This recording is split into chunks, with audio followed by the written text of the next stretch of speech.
하나님 말씀 보겠습니다. 하나님 말씀은 예배소서 4장 25절에서 30절입니다. 자, 다 찾으셨으면 같이 한 목소리로 봉독하겠습니다. 시작. 그런즉 거짓을 버리고 각각 그 입과 더불어 참된 것을 말하라. 이는 우리가 서로 지체가 됩니다. 분을 내어도 죄를 짓지 말며 해가 지도록 분을 품지 말고 마귀에게 틈을 주지 말라. 도둑질하는 자는 다시 도둑질하지 말고 돌이켜 가난한 자에게 보좌할 수 있도록 자기의 손으로 수고하여 선한 일을 하라. 무릇 더러운 말은 너희 입 밖에 또 내지 말고 오직 덕을 세우는 데 소용되는 대로 선한 말을 하여 듣는 자에게 은혜를 끼치게 하라. 하나님의 성령을 근심하게 하지 말라. 그 안에서 너희가 구원의 날까지 인치심을 받았느니라. 아멘. 자, 오늘의 제목은 성령을 근심하게 하는 것, 성령을 근심하게 하는 것이라는 제목으로 말씀을 같이 나누겠습니다. 자, 우리 권사님 근심하는 거 있습니까? 네? 근심하는 거 있어요? 뭐가 근심이 됩니까? 많아요. 우리 사람들은 모두가 근심하는 것, 걱정하는 것 한두 가지는 있을 것입니다. 또 하나님도 엄청 근심하는 게 있어요. 그게 무엇일까? 우리가 나눠보려고 합니다. 여기서 근심이라는 말은 마음의 걱정이나 불안이 가득하다라는 뜻입니다. 그래서 어떤 일이나 상황으로 인해 예상되는 문제, 위험 또는 불편함에 대한 우려와 불안함을 이야기합니다. 그렇다면 걱정은 무엇일까요? 걱정은 장기적이고 예측 가능한 문제에 대한 불안을 나타내는 거다. 이렇게 얘기하죠. 그리고 일시적이고 구체적인 문제나 사건에 대한 마음의 불안함. 이렇게 이야기합니다. 그래서 하나님도 우리를 위해서 근심하시죠. 걱정하시죠. 왜요? 우리가 마귀의 괴계에 빠질까? 예수를 믿는다고 하고 하나님을 믿는다고 하는데 우리가 자칫 잘못하면 그들의 유혹에 넘어지고 쓰러질까 봐 항상 근심하시죠. 그래서 우리가 하나님을 근심하지 않게 하려면 하나님이 근심하지 않게 하려면 어떤 삶을 살아야 될까라고 말씀을 나눠보려고 합니다. 우리 근심 한두 가지는 다 있잖아요. 부모로서 근심은 뭡니까? 자식에 대한 근심이잖아요. 그렇죠? 박영문 간사님 그랬잖아요. 그렇죠? 어떻게 하면 저것이 예수를 믿을까? 어떻게 하면 교회를 나갈까? 언제 또 직장을 갈까? 이런 근심, 걱정을 항상 품고 살죠. 제가 결혼을 안 하니까 우리 부모님이 항상 근심 걱정이 뭐였습니다. 저거 언제 낳게? 사람만 데리고 가면 우리 제 결혼 좀 시켜주세요. 그게 근심이죠. 근데 하나님은 어떤 거를 제일 많이 근심을 하고 계실까? 그것은 우리가 마귀의 유혹에 빠질까봐 근심을 하고 계십니다. 잘못 발을 헛디뎌서 그들의 유혹에 빠질까봐 근심하고 또 근심하는 거죠. 그래서 성령을 근심하지 말게 하라고 이야기합니다. 그렇다면 성령을 근심하지 않게 하는 거 한번 말씀을 나눠보려고 합니다. 첫째는 27절 말씀을 보면 마귀에게 틈을 주지 말라라고 이야기를 하죠. 27절 같이 한번 읽어볼까요? 시작. 마귀에게 틈을 주지 말라. 제일 먼저 마귀에게 틈을 주지 말라는 거예요. 마귀에게 틈을 주는 건 뭐냐면 우리가 깨어있지 못한 사람입니다. 마귀는 어떻게 하든지 우리의 틈을 노려요. 그래서 예수님이 공생의 기간 세례를 받고도 마귀는 틈을 노리잖아요. 그렇죠? 먹을 것을 가지고 권세를 가지고 권력을 가지고 부귀영화를 가지고 유혹을 해보잖아요. 그런데 마귀는 우리가 세상을 살아가는데 어떤 걸 가지고 제일 많이 유혹할까요? 그것은 지금 보면 26절에 분을 내어도 죄를 짓지 말며 해가 지도록 분을 품지 말라. 그러면서 31절에 보니까 뭐라고 얘기합니까? 너희는 모든 악독과 노함과 분냄과 떠드는 것과 비방하는 것을 모든 악의와 함께 버리고 이렇게 합니다. 악독은 매우 악하고 독살스러운 것을 얘기하죠. 그리고 악인은 남을 해치려는 마음이 있거나 미워하는 악한 마음을 이야기합니다. 그러니까 간단하게 설명을 드리면 화를 내지 말라, 분노하지 말라는 거예요. 온유해지라는 거죠. 그래서 성령의 열매 8번째가 뭡니까? 온유잖아요. 온유. 절제, 온유. 온유, 절제. 그렇죠? 그러니까 온유해지라는 거예요. 저보고 정온유라고 이름을 바꾸라고 했어요. 근데 이 온유가 참 쉽지 않아요. 근데 그 온유해지려면 우리가 성령의 충만해. 말씀 가운데 있어요. 제일 중요한 건 기도 가운데 있어요. 기도의 분량이 적어지면 온유해질 수가 없어요. 왜요? 우리 마음을 누가 주관해요? 마귀가 주관해요. 기도의 분량이 많아지면 많아질수록 우리의 마음을 누가 주관하는? 성령께서 주관하시기 때문에 온유해질 수가 없어요. 저는 그걸 참 매번 느껴요. 정말 기도의 분량이 많아지면 많아질수록 정말 온유해질 수 있구나라는 것을 느끼죠. 그래서 이게 분노함을 통해서 마귀가 역사하는 거예요. 사람들 이제 그 잠시의 그 분노를 참지 못해서 놀라운 일들을 저지르잖아요. 층간소음 통해서 그 분노한 만큼 가지고 칼 가지고 쫓아 올라갔잖아요. 조금만 온유해졌으면 참았어요. 근데 그거 참지 못해서 결국은 살인자가 되는 거죠. 그러니까 그게 결국은 마귀의 역사라는 거예요. 그렇게 되면 점점 더 내 마음이 강팍해지죠. 이제는 한번 그렇게 마음이 강팍함을 발산하면 점점 더 강팍해지죠. 그래서 분을 내지 말라는 거죠. 그리고 설령 화가 나더라도 그걸 오래 가지고 있지 말라는 얘기예요. 어떤 사람들 그 얘기하죠. 난 뒤끝이 없어. 금방 화났다가 금방 풀어져. 이런 사람이 있죠. 좋은 현상이에요. 좋은 현상인데 그런데 수시로 또 그렇게 화내는 사람들이 있어요.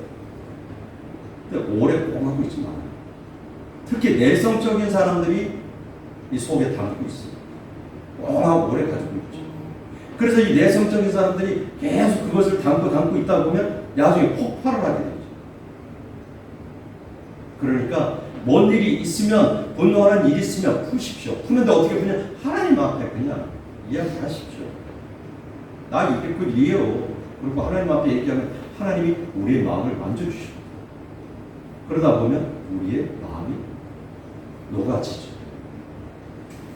그리고 두 번째는 항상 말을 조심하라는 거예요. 말을 통해서 악한 원수 마귀가 역사해요. 그렇죠? 우리는 너무 말을 많이 보잖아요. 요즘 정치권에서 또 그 말 때문에 큰 실수들을 하잖아요. 이 정치인들은 말 때문에 표가 왔다 갔다 합니다. 그렇죠? 그러니까 우리가 살아가면서 예수 믿는 사람은 말을 정말 잘해요. 될 수 있으면 아니라 절대로 부정적인 얘기를 하면 안 돼요. 부정적인 얘기를 통해서 마귀는 역사하죠. 나는 왜 안 돼? 난 왜 이래? 권사님 그러면 안 되지.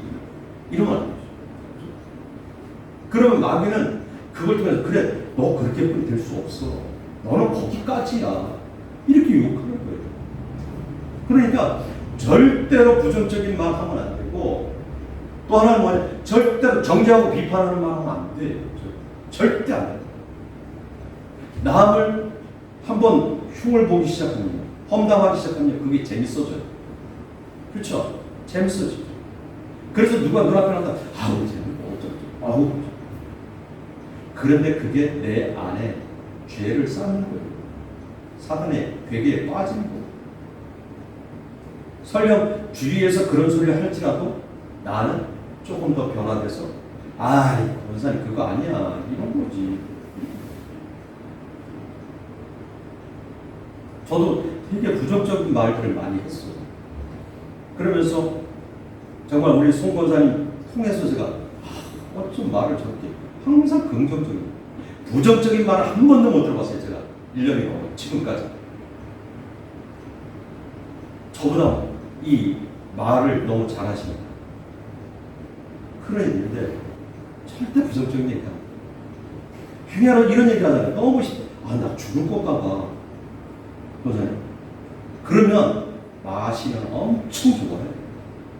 그래, 너 죽을 수밖에 없어. 너 그렇게 가다가 살다가 죽는 거야. 그러니까 말을 정말 잘해야 돼.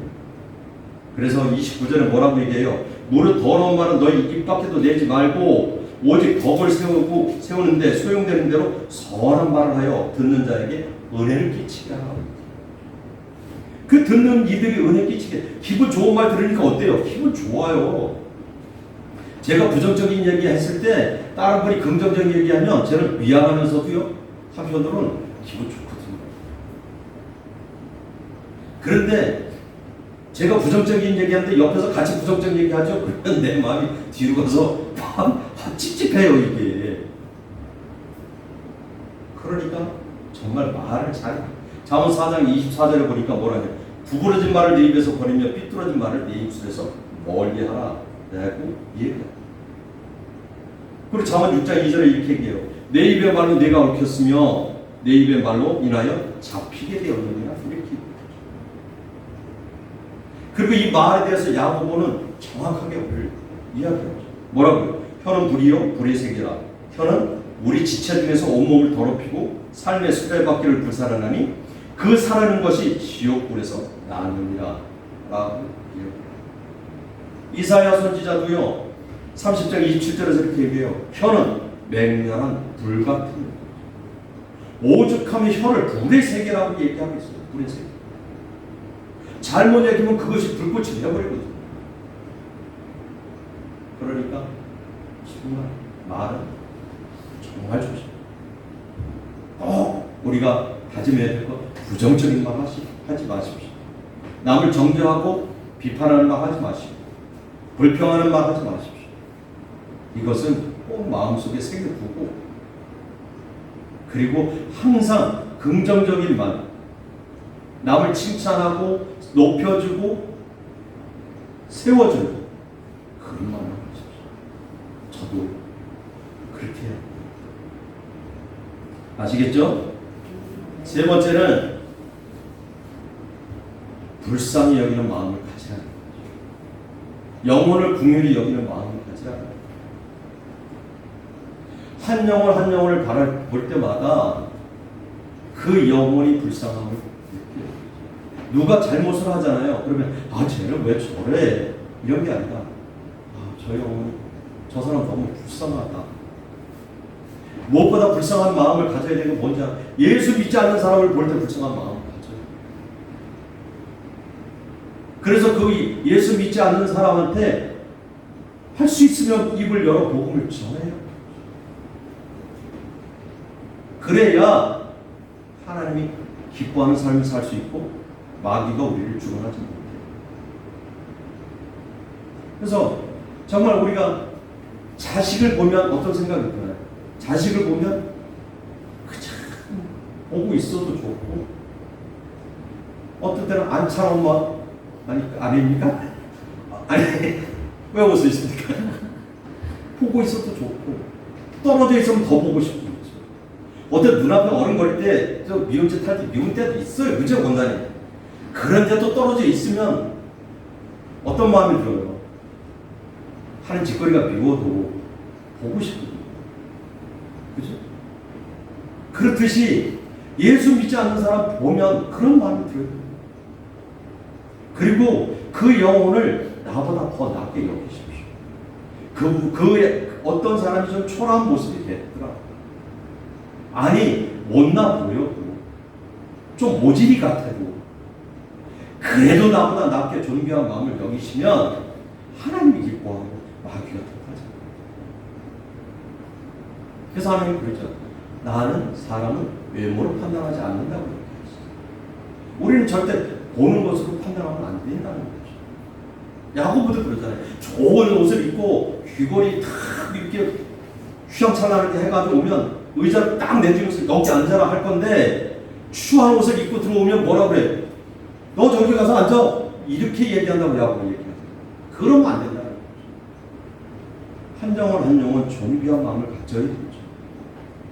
그래서 우리가 그럴 때 우리가 겸손해지는 거죠. 그죠? 그럼 겸손한 것을 하나님은 정말 좋아하셔요. 그래서 하나님 예수님 직접 그러잖아요. 나는 겸손한 자다. 그러니까 우리가 겸손해지려면 나보다 남을 낮게 여기는 마음을 가져야 내가 겸손해질 수 있어요. 남을 낮게 여기지 않으면 내가 절대 겸손해질 수 없어요. 교만해질 수밖에 없죠. 그래서 교만한 것은 하나님이 정말 싫어하십니다. 왜요? 교만을 통해서 마귀가 역사합니다. 많이 보잖아요. 주의 일을 열심히 하다가도 어느 순간에 그 안에 교만이 들어가니까 마귀의 괴계에 빠지는 거죠. 지금 이단에서 내가 신이라고 하는 분들 처음에는 예수 열심히 믿었던 사람들이 아직도 목회자들 자녀예요. 그런데 어느 순간에 교회가 커지고 성령의 능력이 나타나니까 그 안에 누가 들어가냐? 마시가 들어가면서 교만이 들어갑니다. 그래서 예수의 이름을 힘입어서 나의 나됨을 자랑하기 시작하면서부터 어떻게 해요?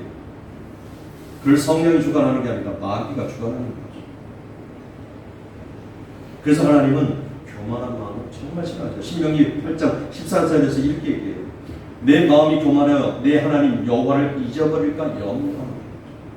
교만하다 보면 하나님을 잊어버릴 수 있다고 이야기하는 거죠. 시편 4절을 이렇게 얘기합니다. 악인은 그의 교만한 얼굴로 말하기를 여호와께서 이를 감찰하지 아니하신다 하며 그의 모든 사상에 하나님이 없다. 하나님이 없다고 하는 사람들의 교만한 모습이 많이 나타난다는 거죠. 그래서 지금 우리가 32절에 보면 안 읽었는데 32절에 뭐냐면 서로 친절하게 하며 불쌍히 서로 용서하기를 하나님이 그리스도 안에서 너희를 용서한 같이 하라고 얘기합니다. 정말 중요한 말이죠. 서로 친절하게 하며 불쌍히 여기라는 거죠. 그리고 서로 용서하기를 하나님이 그리스도 안에서 우리를 용서한 같이 하라. 그러니까 우리는 절대로 교만하면 안 되고 정말 한 영혼을 존귀하게 여기는 그런 모습이 돼야 된다는 거예요. 그래서 야고보서 4장 6절에서 야고보는 이렇게 얘기해요. 그러므로 일렀을 때 하나님이 교만한 자를 물리치시고 겸손한 자에게 은혜를 주신다 하였습니다. 그러니까 우리가 교만한 모습이 되어지지 않아요. 나보다 나를 낮게 여기는 마음이 있어야 돼요. 그 영혼 한 영혼 불쌍히 여기는 마음을 가져야 돼요. 제가 먼저 교회에서 중고등부 사역을 하면서 보면 애들 보면 정말 이쁘고 한 달에 한 번 나오는데도 보고 있으면 이쁘고 그리고 그것들이 어디 못된 짓 하러 이렇게 가는 거 보이잖아요.